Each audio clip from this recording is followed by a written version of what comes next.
make some brie mushroom soup. I have about 1.5 pounds to 2 pounds of baby bellas that I've quartered up, cleaned and quartered. I'm going to put about 1 tablespoon or a little more if you have 2 pounds like I do. I'm just going to pour it on here, but if you're picky about it, measure it out. 1.5 tablespoons for 2 pounds. I'm going to add some salt. Probably about 1/2 teaspoon to a teaspoon. We're also going to add some pepper. 1/2 teaspoon to a teaspoon. It's preference, really. I just cook by what I see. We're going to get some spoons and toss that. I'm preheating my oven currently to 400. Toss this real good. We have a cookie sheet here with parchment paper on it. We're going to put it in the oven and let them roast off until they let off all their juice. We do not want them letting their juice off in our soup because this soup does not want mushroom water in it. So we want them to let loose of all their water, and we want them to be caramelized. So spread them out, single layer, and as you can see, they're all on there. Just try to get them laid out. It's not gotta be precise, guys. Just as close as you can get. Then we're gonna throw them in the oven for about 20 to 30 minutes until they're caramelized, and stir them occasionally. Set a timer for 20 minutes. While our mushrooms are cooking, we're going to go ahead and turn our burner on low. On our pan, add 2 tablespoons of butter and allow it to melt. I've prepped everything so you guys can see it can go along here. Always makes it easier if you prep ahead of time. So once our butter is melted, we're going to add our one chopped onion, and we're going to cook that about 5 to 7 minutes because we want our onions to be nice and caramelized. Don't try to rush this recipe. You want everything to get its proper level of caramelization. I'm telling you guys, this is a delicious recipe.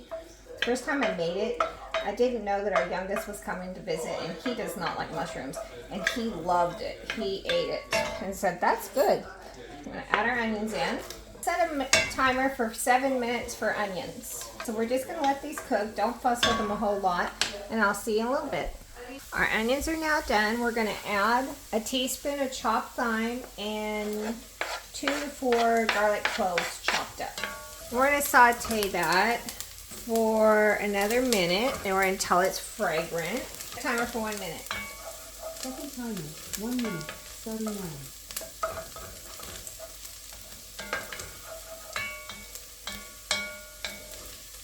Okay, we want to stir these around. We want this to get nice and fragrant. As you can see, our onions have little brown edges. That means they've started to caramelize and they're developing their flavor. I use a cast iron covered in enamel Dutch oven when I make this soup because I feel like it does better.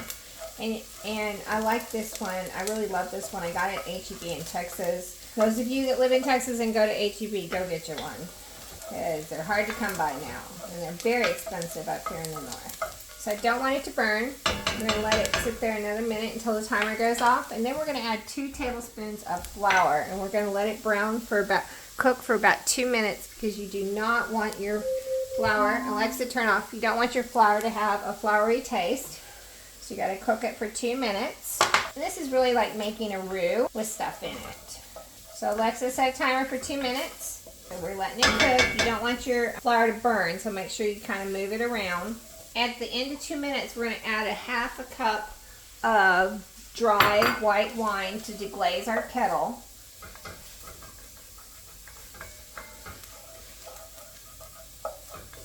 Look how delicious that looks. And guys, once again, I wish we had smell computers, but we don't. So you can't smell it, but it smells delicious.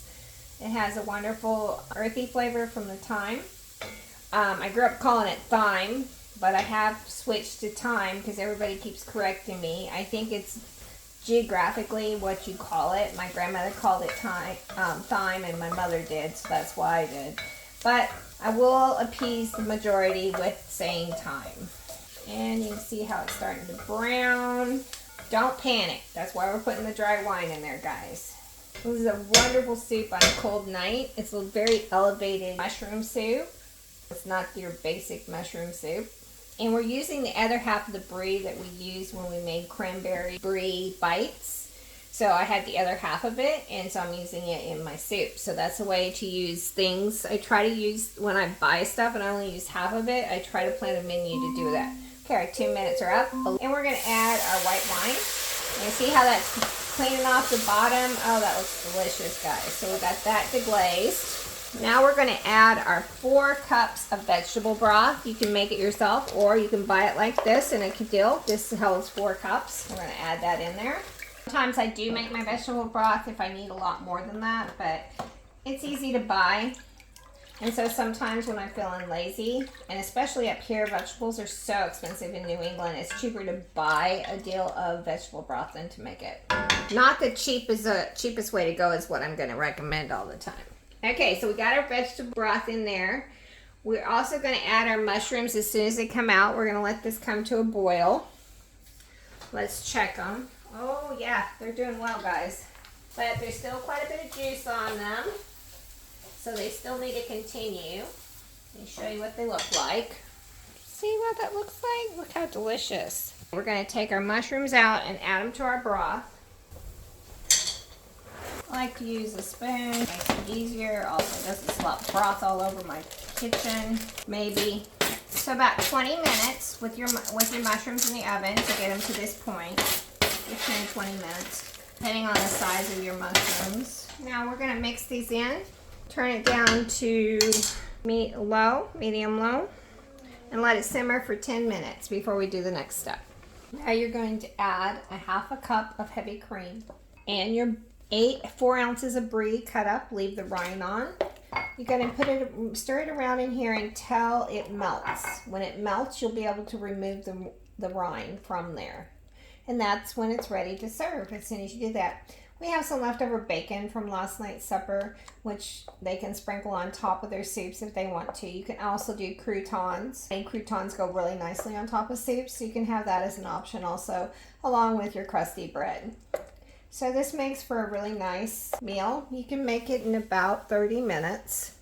30 to 40 minutes is what it takes to make this. This soup, I am never patient enough to let it completely melt off, so I usually get my spoon and I get a paring knife and I use it to peel the rind off of my cheese because I am extremely impatient. It will come off eventually, but I don't want to wait that long. So this piece is really big. If you can ever get the edge started, it peels right off. The rind does. See how that works? Look at that. And we're going to puree this when we're done. I have to peel all the rinds, and then we'll go to the next step. Okay, now that you've removed all the rind from your brie, you're going to take your emulsion blender and you're going to blend this up. You can blend as little or as much as you want. I usually try to leave a few mushroom chunks, and there you go. You have your mushroom soup, and it's time to eat. Have a great evening and enjoy this nice, wonderful winter soup.